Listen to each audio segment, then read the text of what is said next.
ഇവിടെ കൊലപാതകത്തിന് കൃത്യമായ ദൃക്സാക്ഷികൾ ഇവിടെ ജീവിച്ചിരിപ്പുണ്ട്. അലി റളിയല്ലാഹുവിന്റെ പക്ഷം എന്താണെന്ന് വെച്ചാൽ ആരാണ് ചെയ്തതെന്ന് അറിയില്ല എന്നാണ്. സാക്ഷി വിസ്താരത്തിൽ നിൽക്കണമല്ലോ. അപ്പൊ അതൊന്നും നടന്നിട്ടില്ല, ഒന്നും നടന്നില്ല. ഞാൻ പറഞ്ഞു വരുന്നത് അവിടെയാണ്. അലി റളിയല്ലാഹു അൻഹുവിന് ഈ കൊലപാതകം നടന്നു. കൊലപാതകത്തിലേക്ക് നമ്മൾ വീണ്ടും തിരിച്ചു, അത് പോട്ടെ. പിന്നെ ഇത് നടന്ന ഉടനെ പെട്ടെന്ന് തന്നെ കുറച്ച് ആളുകൾ ഒരുമിച്ച് കൂടിയിട്ട് നിങ്ങളാണ് അടുത്ത ഖലീഫ എന്ന് പറഞ്ഞുകൊണ്ട് വരികയാണ്. പ്രമുഖ സ്വഹാബികൾ ആരുമില്ല. നമുക്ക് റെഡി എന്ന് പറഞ്ഞ് ഏൽക്കുകയാണ്. അപ്പോൾ ആദ്യത്തിൽ അലി റളിയല്ലാഹുവിൻ്റെ ഒരു പ്രതികരണമായിട്ട് കാണുന്നുണ്ട് ചരിത്രത്തിൽ.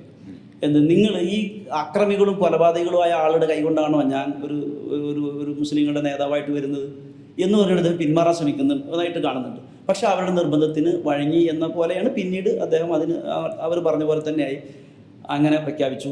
ഇവിടുന്ന് ഹജ്ജ് കഴിഞ്ഞ് പല പ്രമുഖരും നാട്ടിലെത്തിയപ്പോൾ സുബൈർ റളിയല്ലാഹു അൻഹു അതുപോലെ ത്വൽഹ റളിയല്ലാഹു അൻഹുവിനെ പോലെയുള്ളവരൊക്കെ വന്ന് പെട്ടെന്ന് ബയ്യത്ത് ചെയ്തു.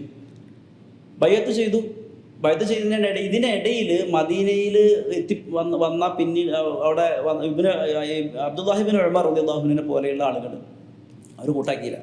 പ്രശ്നം പഠിച്ചിട്ടേ ചെയ്യുള്ളൂ എന്ന് പറഞ്ഞു. ഒരേ ആളുകൾ രണ്ട് പക്ഷത്ത് നിൽക്കാത്തവരുണ്ട്. ഈ രണ്ട് പക്ഷത്ത് നിൽക്കാത്തവർ സത്യത്തിൽ അലിയെ പിന്തുണക്കാത്തവരാണല്ലോ. എതിർപക്ഷത്തുണ്ടായവരും മൗനം പാലിച്ചവരും രണ്ടും അലിയുടെ എതിർപക്ഷത്തുള്ളവരാണ്, അതായത് അലിയെ പിന്തുണക്കാത്തവരാണ്. അപ്പോൾ അവർ അബ്ദുല്ലാഹിബിൻ ഉമറിനെ ഭീഷണിപ്പെടുത്തുന്നുണ്ട്. നിങ്ങൾ വന്ന് ജനങ്ങളുടെ മുന്നിൽ വന്ന് ബയ്യത്ത് ചെയ്യണം, അല്ലെങ്കിൽ വധിക്കും എന്നൊക്കെ പറയുന്നുണ്ട്. ഇതൊക്കെ കേവല കഥയല്ല ഞാനീ പറയുന്നത്, ഇതൊക്കെ ആധികാരിക ചരിത്ര ഗ്രന്ഥങ്ങളാണ്.